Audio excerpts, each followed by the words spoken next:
جن سے مجھے پردہ کرنا پڑے یا چھپنا پڑے۔ بابا تو میرے اپنے ہیں، وہ مجھ سے بہت پیار کرتے ہیں، ان سے کیسا پردہ اور ان کے سامنے کیسا دوپٹہ لینا؟ آپ تو مجھے ایسے ڈراتے ہیں جیسے میں اپنے گھر میں بھی محفوظ نہیں ہوں۔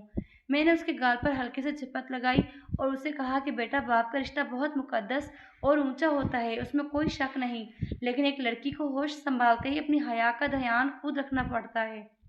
نور نے میری بات سن کر مسکراتے ہوئے سر تو ہلا دیا، لیکن اس کی آنکھوں کی چمک صاف بتا رہی تھی کہ وہ میری اس نصیحت کو گہرائی اور مردوں کی نفسیات کو بالکل نہیں سمجھ پا رہی تھی۔ تو ابھی بھی اس معصوم اور پاکیزہ دنیا میں جی رہی تھی جہاں ہر انسان مخلص اور ہر رشتہ محفوظ ہوتا ہے۔ اسے یہ اندازہ بھی نہیں تھا کہ اس کی یہ معمولی سی لباس کی لاپرواہی کتنی بڑی مصیبت کو دعویٰ دے سکتی ہے۔ اور یہ ایک ایسی معصوم چڑیا تھی جسے میں نے دنیا کی ہر تیز آواز سے بچا کر اپنے پروں کے نیچے چھپا رکھا تھا۔ اس کی معصومیت اور ایسا تھا کہ مجھے ہر وقت یہی ڈر لگا رہتا تھا کہ یہ کوئی اسے دکھ نہ پہنچا دے۔ محلے کی عورتیں اکثر مجھے ٹوکتی کہ شیلا، لڑکی کو حد سے زیادہ لاڈلا بنا دیا ہے تم نے، ذرا اسے تھوڑا اکیلے بھی نکال دیا کرو، یہ دنیا داری کیسے سیکھے گی؟ میں نے ان کی باتیں سن کر صرف مسکرا دیتی اور دل میں سوچتی کہ مجھے اپنی نور کو دنیا داری سکھانے کی کوئی جلدی نہیں۔ وہ جتنی معصوم ہے اسے ویسا ہی رہنا چاہیے۔ اس کی کل کائنات بس اس کا یہ گھر، اس میں پاپا اور اس کا سکون تھا۔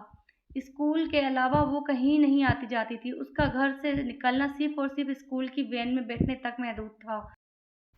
جیسے ہی وین واپس آتی وہ سیدھی میرے گلے لگ جاتی۔ جب نور کے لیے زبیر بھائی کی وین لگوائی تھی تو میں نے زبیر بھائی کو گھر بلا کر گھنٹوں تائید کی تھی۔ میں نے ان سے کہا تھا کہ زبیر بھائی، نور میری اکلوتی بیٹی ہے، یہ بہت ڈرپوک ہے، اسے گاڑی میں ہمیشہ آگے بٹھانا اور اس کا خاص خیال رکھنا۔ باجی، نور میری بھی بیٹی جیسی ہے، آپ بالکل فکر نہ کریں۔ ان کی اس شرافت نے میرے دل کو جیسا مطمئن کیا کہ میں اسکول کے معاملے میں بالکل بے فکر ہو گئی تھی۔ نور صبح 7 بجے وین میں بیٹھتی اور 2 بجے واپس آ جاتی۔ ان 7 گھنٹوں کے علاوہ نور کا ایک پل بھی ایسا نہیں تھا جو میری نظروں سے اجڑ گزرا ہو۔ روز 2 بجے سے پہلے ہی میں گیٹ پر آ کر کھڑی ہو جاتی تاکہ جیسے ہی وین رکی اور خود اپنی بیٹی کا استقبال کروں اور اسے اپنے ساتھ اندر لے آؤں۔ لیکن میرا یہ آہستہ آہستہ وقت بدلنے لگا۔ میں نے محسوس کیا کہ میری وہ چہکتی ہوئی، ہنستی بولتی نور کہیں کھوئی جا رہی ہے۔ وہ وین سے اترتی ہی بلند آواز سے کہتی تھی، مما میں آ گئی، اور پھر لاؤنج میں بیٹھ کر میرے اسکول کی اور اپنے ایک ایک بات سناتی مجھے۔ لیکن کچھ دنوں سے اس کا وہ سارا چہکنا اور ہنسنا غائب ہونے لگا تھا۔ وہ وین سے اترتی تو خاموشی سے اندر آ جاتی اور شروع میں نے اس کو عام سمجھا، لیکن آہستہ آہستہ پھر میں نے یہی سوچا کہ شاید پڑھائی کا بوجھ بڑھ گیا ہوگا۔ نور کا یوں خاموش رہنا مجھے لگتا تھا کہ اس کی پڑھائی کی ٹینشن کی وجہ سے ہے۔ حسن بھی کہتے کہ حسن، نور بہت پڑھنے لگی ہے، وہ اسکول سے آ کر بس کتابیں کھول کر بیٹھ جاتی ہے اور پہلے کی طرح فضول باتیں نہیں کرتی۔ ظاہر ہے یہی کہتے تھے کہ شیلا، یہ تو اچھی بات ہے، اب وہ بڑی ہو رہی ہے، اسے اپنے مستقبل کی فکر ہونی چاہیے، تم خواہ ہر بات سے ڈر جاتی ہو۔ مگر وقت گزرنے کے ساتھ ساتھ نور کی خاموشی گہری ہوتی جا رہی تھی۔ اب سارا دن گھر کے کسی اندھیرے کونے میں اپنے بستر پر دیوار کی طرف وہ منہ کر کے بیٹھی رہتی تھی۔ میں اس کے پاس جا کر بیٹھتی ہوں اور اس کے سر پر ہاتھ رکھ دیتی ہوں اور کہتی ہوں کہ نور بیٹا، کیا بات ہے، تم اتنی خاموش کیوں ہو؟ کیا پڑھائی بہت مشکل لگ رہی ہے؟ اگر کوئی سبجیکٹ سمجھ نہیں آ رہا تو مجھے بتاؤ، میں تمہارے پاپا سے کہہ کر تمہارے لیے اکیڈمی کا انتظام کرتی ہوں۔ تو تم اس طرح دل پر ٹینشن مت لو۔ اور میری بات سن کر وہ چونک جاتی جسے وہ کسی گہرے خواب سے جاگی ہو۔ بہت ہی دھیمی آواز میں کہتی کہ نہیں مما، کوئی بات نہیں، بس پڑھائی کا تھوڑا سا پریشر ہے، میں ٹھیک ہوں۔ مجھے لگتا تھا کہ وہ ایک ڈرپوک اور سیدھی سادی لڑکی ہے، اس لیے وہ بورڈ کے پیپرز کے خوف سے اتنا دباؤ میں آ گئی ہے۔ میں اس کے لیے بادام پیستی، اس کے لیے دودھ کا گلاس تیار کرتی، اسے زبردستی پلاتی کہ میری بیٹی پڑھ کر کمزور ہو رہی ہے۔ اس کے چہرے کا رنگ پیلا پڑتا جا رہا تھا، اس کی آنکھوں کے نیچے ہلکے سیاہ ہوتے جا رہے تھے، لیکن میں یہی سمجھتی رہی کہ راتوں کو دیر تک جاگ کر پڑھنے کی وجہ سے اس کی یہ حالت ہو رہی ہے۔ ایک دن میری بیٹی صبح اسکول جانے کے لیے تیار ہو رہی تھی تو روز کی طرح اس کے چہرے پر وہی اداسی اور بیزاری تھی جو پچھلے کچھ دنوں سے اس کا مقدر بن چکی تھی۔ آئینے کے سامنے کھڑی اپنا دوپٹہ سیٹ کر رہی تھی، لیکن اس کے ہاتھ کانپ رہے تھے، وہ بار بار گہری سانس لے رہی تھی۔ میں اس کے کمرے میں آئی تو میری اپنی طبیعت بھی رات سے بہت ناساز تھی۔ میرے سر میں شدید درد تھا اور چکر آ رہے تھے، جس کی وجہ سے سیدھا کھڑا ہونا بھی نہیں جا رہا تھا۔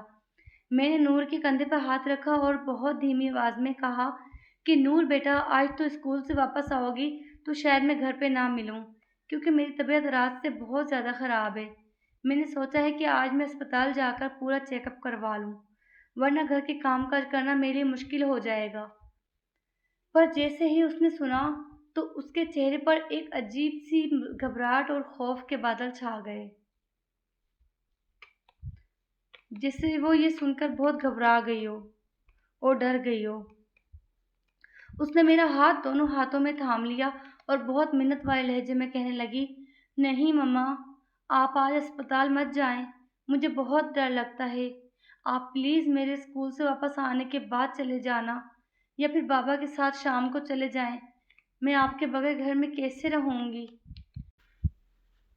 میں اس کی اس معصومیت پر مسکراتے ہوئے اس کے گال کو چومنے لگی اور بولی، نور بیٹی، ڈرو چڑیا اتنی بڑی ہو گئی ہو لیکن تمہارا ڈر ابھی تک نہیں گیا۔ میں کون سا ہمیشہ کے لیے جا رہی ہوں، بس 2-3 گھنٹے کی تو بات ہے۔ میں ڈاکٹر سے دوائی لے کر تمہارے آنے سے پہلے ہی واپس آ جاؤں گی، اور اگر مجھے تھوڑی دیر ہو بھی گئی تو زبیر بھائی تمہیں ہمیشہ کی طرح گھر کے اندر چھوڑ دیں گے۔ تو بالکل پریشان مت ہو اور آرام سے اسکول جاؤ۔ اتنے میں ہی باہر ہارن کی آواز سنائی دی، جس کی آواز سنتے ہی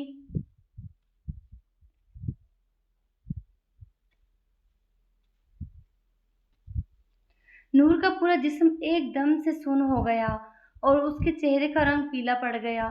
میں اس کے ہاتھ پکڑ کر باہر گیٹ کی طرف لے آئی، جہاں زبیر بھائی بچوں کا انتظار کر رہے تھے۔ میں نے وین کے پاس پہنچ کر زبیر بھائی کو سلام کیا اور بہت احترام سے کہا کہ زبیر بھائی، آج میری طبیعت بہت زیادہ خراب ہے اور مجھے ابھی کچھ دیر میں اسپتال جانا ہے، اس لیے گھر پر کوئی نہیں ہوگا۔ میری آپ سے بس اتنی سی گزارش ہے کہ جب دوپہر کو آپ نور کو چھوڑنے آئیں گے تو صرف گیٹ پر مت اتاریے گا، بلکہ اپنے سامنے گھر کے اندر کر دیجیے گا، کیونکہ یہ بہت ڈرپوک ہے اور اکیلے گھر میں داخل ہوتے ہوئے گھبرائے گی۔ میں کوشش کروں گی کہ میں اس کے آنے سے پہلے ہی پہنچ جاؤں، لیکن اگر مجھے دیر ہو گئی تو آپ اس کا خیال رکھیے گا۔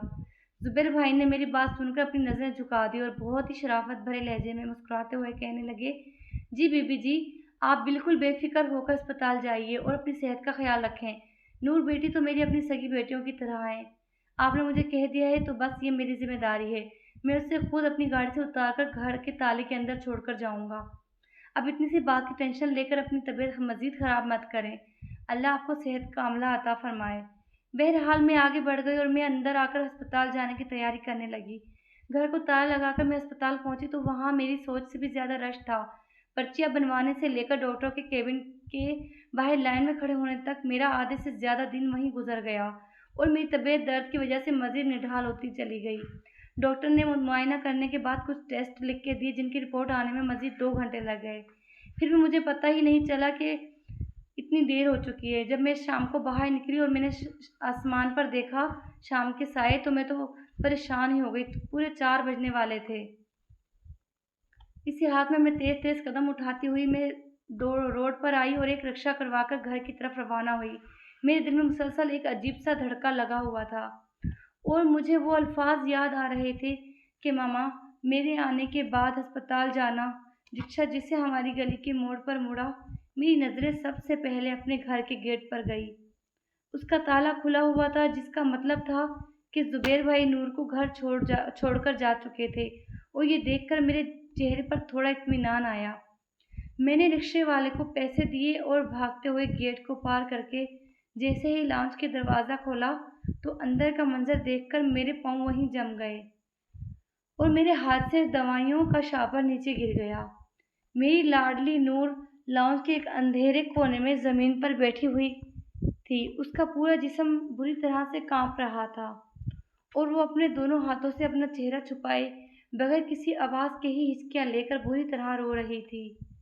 میں اس کو اس حال میں دیکھ کر بری طرح گھبرا گئی۔ میرے ہاتھ پاؤں برف کی طرح ٹھنڈے ہو گئے۔ بھاگتے ہوئے اس کے پاس فرش پر بیٹھی اور اس کو اپنے سینے سے لگانے کے لیے اپنا ہاتھ بڑھایا، لیکن جیسے ہی میرا ہاتھ اس کے کندھے کو چھوا تو کسی کرنٹ کی طرح تڑپ کر پیچھے سے ہٹ گئی۔ اس کی آنکھوں میں وحشت جیسا طوفان تھا جس نے مجھے اندر تک ہلا کر رکھ دیا۔ میں نے روتے ہوئے اس کا چہرہ اپنے ہاتھوں میں لینے کی کوشش کی اور پوچھا کہ نور میری جان، میرے بچے، کیا ہوا ہے تمہیں؟ تم یہاں زمین پر کیوں بیٹھ کر رو رہی ہو؟ لیکن اس نے کچھ بھی نہیں کہا۔ اس نے کچھ بھی کہنے کے بجائے اپنے گھٹنوں میں سر چھپا لیا اور اس کی ہچکیاں مزید تیز ہو گئی۔ وہ بس اپنا سر نفی میں ہلاتی رہی جس سے وہ بہت بڑے خوف کے حصار میں ہو اور اس کی زبان پر تالا لگ گیا ہو۔ میں اسے سنبھالنے کی پوری کوشش کر رہی تھی، اتنے میں باہر ہارن کی آواز آئی اور لانچ کا دروازہ کھول کر حسن اندر داخل ہوئے۔ ان کا چہرہ پسینے سے شرابور تھا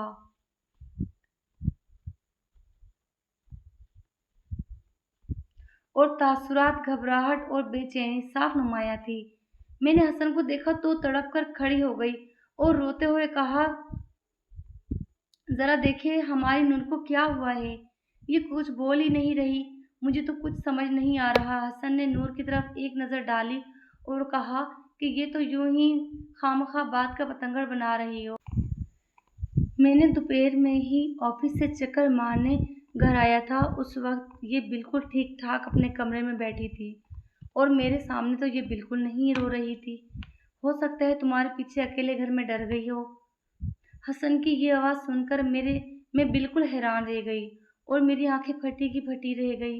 میں نے حیرت سے پوچھا کہ حسن، آپ دوپہر میں گھر کیوں آئے تھے؟ آپ تو کبھی بھی آفس کے درمیان سے گھر نہیں آتے، چاہے جتنی بھی بڑی ضرورت کیوں نہ ہو۔ پھر آج اچانک آپ کو گھر آنے کی کیا ضرورت پڑ گئی؟ مجھے خیال آیا کہ تم صبح ہسپتال گئی اور پیچھے ہماری بچی گھر میں بالکل اکیلی تھی، تو میرے دل میں بس یہ خیال آیا کہ یہ ڈرپوک ہے اور اکیلی گھبرا نہ جائے، اس لیے بس صرف اسے دیکھنے کے لیے آفس سے آدھے گھنٹے کا ٹائم نکال کے گھر آیا تھا۔ اس میں اتنا حیران ہونے والی کون سی بات ہے؟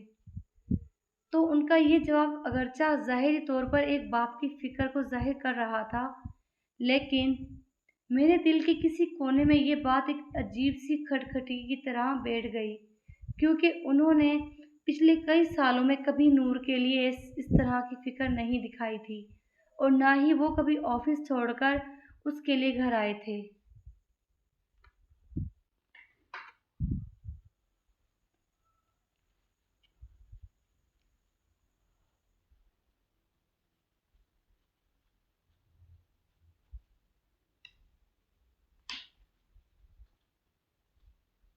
ان کا یہ بدلا ہوا رویہ میرے لاشعور میں شک کا پہلا بیج بو چکا، جسے میں چاہ کر بھی چھٹلا نہیں پا رہی تھی۔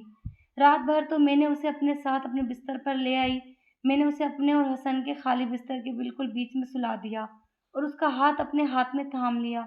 اس نے میرا ہاتھ پکڑتے ہی میرے وجود سے ایسے چمٹ گئی جیسے وہ کسی بھیڑیے کے خوف سے پناہ مانگ رہی ہو۔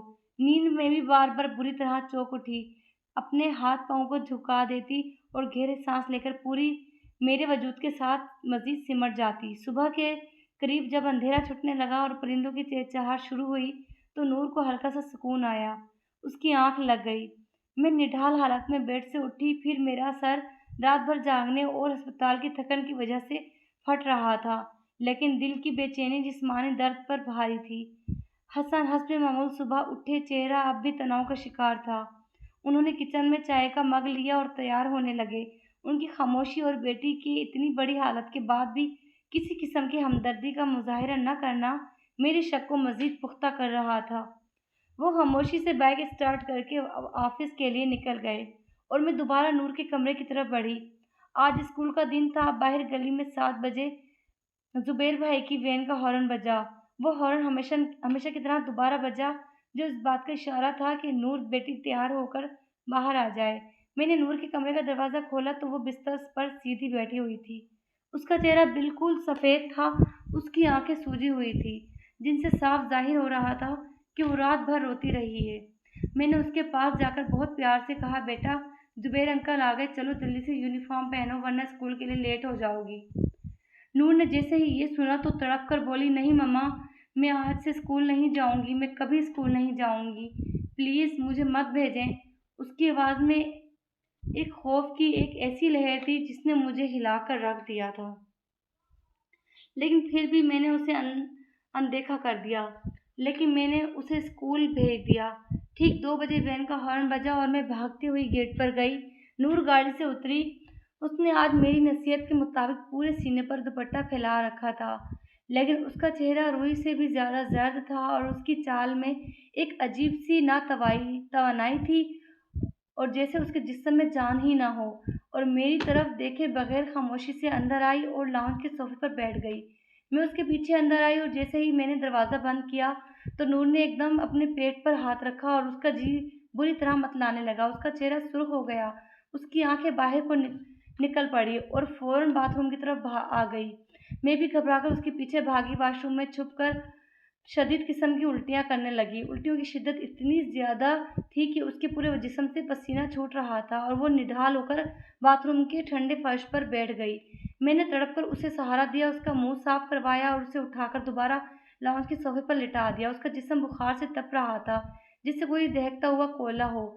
میں نے حسن کو کال ملائی۔ میں نے کہا، خدا کے لیے جلدی سے گھر آ جاؤ، نور کی طبیعت بہت خراب ہے، مسلسل الٹیاں کر رہی ہے، اس کا پورا جسم بخار میں تپ رہا ہے، ہمیں اسے فوراً ڈاکٹر کے پاس لے جانا ہوگا۔ حسن نے جیسے ہی سنا کہنے لگے، شیلا میں اس وقت آفس میں ایک بہت ضروری میٹنگ میں ہوں، میں اس وقت کسی صورت نہیں نکل سکتا، تم ایسا کرو کہ اسے خود ہی محلے کے لیڈی ڈاکٹر کے پاس لے جاؤ، میں شام کو آ کر دیکھ لوں گا۔ ڈاکٹر صاحبہ نے جب نور کی حالت دیکھی تو انہوں نے باقی مریضوں کو روک کر نور کو فوراً اندر معائنے کے کمرے میں لے جانے کے لیے اشارہ کیا۔ تقریباً آدھے گھنٹے کے بعد معائنے کے کمرے کا دروازہ کھلا اور ڈاکٹر نے مجھے اندر بلایا۔ میں جیسے ہی ڈاکٹر کے کہنے پر میں داخل ہوئی اندر تو وہاں کا ماحول دیکھ کر میرا دل وہیں بیٹھ گیا۔ نور بیڈ پر دونوں ہاتھوں سے منہ چھپائے رو رہی تھی اور ڈاکٹر صاحبہ کے چہرے پر ایک ایسی سنجیدگی اور ایک ایسا دکھ تھا کہ جس نے میرے پورے وجود کو خوف سے منجمد کر دیا۔ ڈاکٹر نے گہرا سانس لیا اور بہت ہی سنجیدہ اور دھیمی آواز میں بولی، شہلا باجی، جو بات میں آپ کو بتانے جا رہی ہوں اس کے لیے اپنے دل کو مضبوط کرنا ہوگا آپ کو۔ آپ کی بیٹی نور جو ابھی اسکول جانے والی ایک معصوم بچی ہے، وہ 2 ماہ کی حاملہ ہے اور اس کے جسم پر شدید قسم کے تشدد اور زبردستی کے نشانات ہیں۔ ڈاکٹر کے منہ سے نکلنے والا ایک ایک لفظ میرے کانوں میں کسی ایٹم بم کی طرح پھٹا تھا۔ میرے سر کے اوپر جیسے آسمان ٹوٹ کر گر گیا اور میرے پیروں تلے سے جیسے زمین نکل گئی ہو۔ ڈاکٹر نے کہا، اکثر ایسے معاملات میں کوئی بہت ہی قریبی انسانی ملوث ہوتا ہے کہ جس پر آپ بھروسہ کرتے ہو اور وہی آپ کا بھروسہ توڑتا ہے، جس پر بچی بھروسہ کرتی ہو، جس کے خوف کی وجہ سے وہ خاموش رہتی ہے۔ نور نے روتے ہوئے آخر کار سچ اگلا، ماما، وہ زبیر انکل ہیں، وین والے زبیر انکل۔ اس نے بتایا کہ وہ 2 ماہ پہلے اسکول کی چھٹی کے بعد باقی سب بچوں کے گھر پہلے آ گئے تھے اور وہ گاڑی میں اکیلی رہ گئی تھی۔ زبیر انکل نے گاڑی سنسان سڑک پر ایک ویران پلاٹ کے پاس روکی اور سارے شیشے بند کر دیے۔ انہوں نے اس کے ساتھ زبردستی کی اور دھمکی دے کر، اگر اس نے گھر بتایا تو میں تمہارے بابا کو جان سے مار ڈالوں گا، اور کل جب آپ ہسپتال گئی ہوئی تھی تو انہوں نے گھر کے اندر چھوڑنے کے بہانے لاؤنج میں آ کر دوبارہ وہی کیا۔ تو پھر پولیس نے فوراً کارروائی کرتے ہوئے اسی وقت اس وحشی وین ڈرائیور زبیر کو اس کے گھر سے گرفتار کر لیا، اور یہ سارے احکامے کے بعد جب ہم رات گئے گھر واپس آئے تو حسن نے میرا ہاتھ تھام کر کہا، شیلا، تم ایک ماں ہو، لیکن آج کے بعد ہمیں ایک بہت بڑا سبق سیکھنا ہوگا۔ ہمیں نور کو کھلونے کی طرح تو پالا ہے، پر اس کے لیے دنیا کا سامنا کرنا آج کل کے دور میں بچیوں کو ہوشیار اور اپنے دفاع کے لیے مضبوط رہنے کی ضرورت ہوتی ہے۔ انہیں اچھے اور برے اور ماں باپ کو سکھانا ہوتا ہے کہ کیا اچھا ہے اور کیا برا ہے، اور سب سے بڑھ کر انہیں یہ یقین دلانا ہوتا ہے کہ کوئی چاہے جتنی بھی آپ کو دھمکی دے دے لیکن کوئی آپ کا کچھ نہیں بگاڑ سکتا۔ یہ یقین دلانا ہے کہ دنیا چاہے جتنی بڑی دھمکی دے پر ماں باپ ان کی سب سے بڑی ڈھال ہے۔ ہم نے مل کر نور کو اس کی زندگی کی طرف واپس لائے اور ایک مضبوط، باہمت اور بیدار لڑکی بنایا جو اب کسی بھیڑیے کے سامنے ڈرنے کے بجائے ان کی آنکھوں میں آنکھیں ڈال کر اپنا دفاع کرنا جانتی ہو۔ اللہ پاک ہماری تمام بیٹیوں کی عزت اور حفاظت فرمائے۔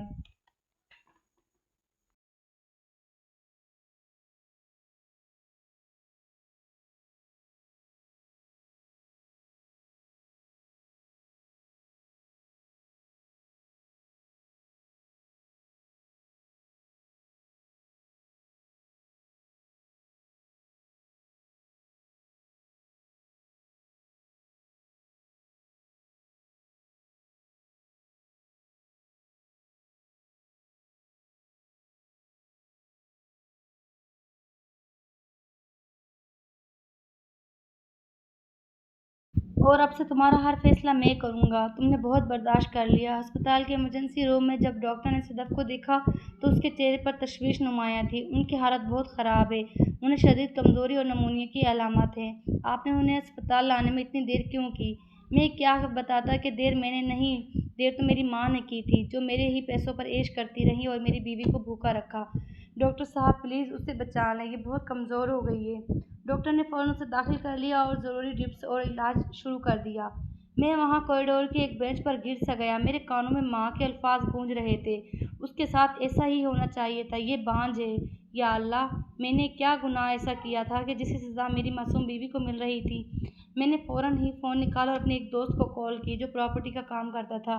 یار مجھے آج رات ایک چھوٹا سا کمرہ کرائے پر چاہیے، کچھ بھی ہو بس صاف ستھرا ہو۔ وہ حیران ہوا، تنویر تم کب آئے اتنی رات کو؟ سب خیریت عافیت ہے؟ میں نے کہا ہاں سب خیریت عافیت ہے، سب تم انتظام کرو، بس میں صبح پیسے دے دوں گا نا۔ تو اسے دیکھتا رہا، اس کے پاس بیٹھا رہا۔ ان 2 سالوں میں اس کے چہرے کی ساری رونق کہاں چلی گئی تھی؟ جب وہ جاگتی تو مجھے دیکھ کر ڈر جاتی۔ امی جی ناراض ہوں گی۔ میں مسکرا کر اس کا ہاتھ چومتا۔ اب کوئی ناراض نہیں ہوگا، اب صرف تم اور میں۔ تیسرے دن ڈاکٹروں نے اسے ڈسچارج کر دیا۔ میں اسے رکشے پر بٹھا کر اس کے لیے نئے کرائے کے مکان میں لے آیا جس کا انتظام میرے دوست نے کیا تھا۔ ایک چھوٹا سا 2 کمروں کا مکان، بالکل خالی، ایک چٹائی تک نہیں تھی۔ صدف نے خالی گھر کو دیکھا اور پھر مجھے دیکھا۔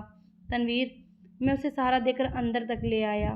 وہ بولی میں نہیں چاہتی تھی کہ میری وجہ سے آپ کا اپنی ماں سے رشتہ خراب ہو۔ صدف، میں نے اس کے کندھوں پر ہاتھ رکھا۔ امی جو کر رہی ہیں وہ ان کا عمل ہے، میں اپنا عمل خراب نہیں کروں گا۔ میں نے اسی مہینے اس کے اکاؤنٹ میں ماں کے لیے خرچ بھی بھیج دیا۔ صدف حیران رہ گئی، اتنا سب کچھ ہونے کے بعد بھی؟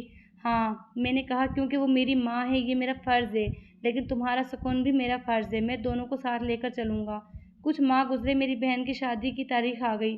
ایک دن اس نے مجھے چھپ کر فون کیا اور وہ رو رہی تھی، بھائی امی نے میری شادی طے کر دی ہے، وہ مجھے کہہ رہی ہیں کہ آپ اس شادی پر نہیں آئیں گے۔ میں نے کہا تم بس تیاری کرو، میں آؤں گا اور تمہارا سارا جہیز بھی میں ہی دوں گا۔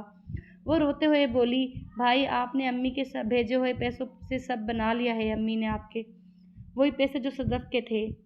میں نے کہا خیر کچھ نہیں ہوتا، تمہارا بھی مجھ پر حق ہے، میں وہ پیسے نہیں لوں گا، میں اپنی نئی کمائی سے تمہاری شادی کروں گا۔ امی کو کہہ دینا تنویر اپنی بہن کو خالی ہاتھ رخصت نہیں کرے گا۔ میں نے دن رات محنت کی، صدف سے بھی کہا صدف میری بہن کی شادی ہے، مجھے اس کے لیے تحفے لینے ہیں۔ صدف نے مسکرا کر اپنا وہ چھوٹا سا سونے کا لاکٹ جو اس کے گلے میں تھا اس نے مجھے اتار کر دینے لگی۔ میں نے کہا نہیں صدف، اب سے تمہاری چیزیں تمہاری ہی رہیں گی، میں کما رہا ہوں نا۔ میں نے اپنی بہن کی شادی پر سارا خرچ خود کیا۔ شادی والے دن میں اور صدف ساتھ گئے۔ امی نے جیسے ہی ہم دونوں کو دیکھا منہ پھیر لیا۔ امی نے کہا اس عورت کو لے آئے ہو مجھے جلانے کے لیے؟ صدف نے پاؤں چھونے کی کوشش کی لیکن امی پیچھے ہو گئی اور مجھ سے کہا کہ دفع ہو جاؤ یہاں سے۔ ہم دونوں نے اپنی بہن کو پیار کیا اور خاموشی سے واپس آ گئے۔ صدف راستے میں پھر رو رہی تھی، یہ آپ کی ماں ہے تنویر، وہ کتنی ناراض ہیں۔ میں نے اسے سینے سے لگایا، وہ میری ماں ہے، غصہ بھی ان کا حق ہے، لیکن انصاف کرنا میرا فرض ہے۔ زندگی آگے بڑھنے لگی، ہم اتنے چھوٹے سے گھر میں بہت خوش تھے، اللہ نے ہماری سن لی تھی۔ وہ میری ماں ہے، غصہ بھی ان کا ہے، ان کا حق ہے، لیکن انصاف کرنا میرا فرض ہے۔ زندگی آگے بڑھنے لگی، ہم اپنے چھوٹے سے گھر میں بہت خوش تھے اور پھر اللہ نے ہماری سن لی۔ صدف امید سے تھی، یہ خبر میرے لیے دنیا کی سب سے بڑی خوشی تھی۔ جب میں نے یہ خبر فون پر ماں کو سنائی تو وہ خاموش رہی، پھر بولی وہ چڑیل ہی ہوگی نا، جس نے تمہیں مجھ سے چھین لیا۔ اللہ جانے میں نے غصے سے فون بند کر دیا۔ میں نے فیصلہ کر لیا کہ میں ماں کو خرچہ بھی بھیجتا رہوں گا، لیکن ان کے دل کی نفرت کا علاج میرے پاس نہیں ہے۔ وقت گزرتا گیا، اللہ نے ہمیں بیٹے سے نوازا۔